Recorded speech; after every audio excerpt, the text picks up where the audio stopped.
হ্যাঁ, যা দিছি তাই আছে, কোনো ধরনের এখানে পিল ফর্ম করে নাই বা এটার সাথে কোনো ধরনের ম্যাচ হয় না। এখানে মানে কি কিছুটা পিল ফর্ম করছে, মানে সুতাগুলা কিছুটা উঠে পিল ফর্ম আকারে চলে আসছে, এরকম যদি সিচুয়েশন হয় তাহলে আমরা দিব 4 থেকে 5। আর যদি কোনো ধরনের মানে এফেক্ট না আসে, যে যা দিছি তাই আছে স্যাম্পল, তাহলে আমরা এটা গ্রেড করব 5।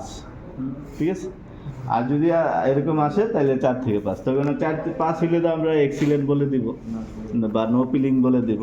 আর যদি 4 থেকে 5 হয় তাহলে আমরা কি বলবো, হালকা peeling, very very slight peeling to no peeling, very বা slight peeling to no peeling, very slight না, slight peeling to no peeling.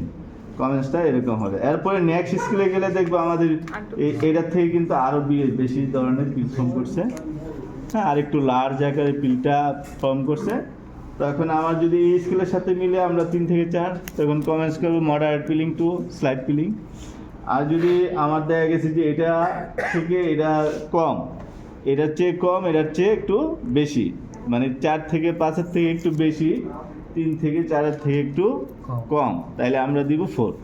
তখন আমরা কমেন্টস করব।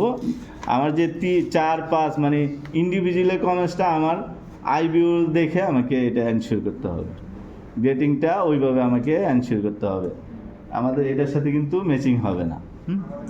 তো এটা 3 থেকে 4 যদি হয় তাহলে আমরা বলছি moderate peeling to slight peeling, আর যদি 4 হয় তখন আমরা স্লাইড পিলিং দিয়ে দিই। এইভাবে আমরা গ্রেটিং সিস্টেমটা কমপ্লিট করব।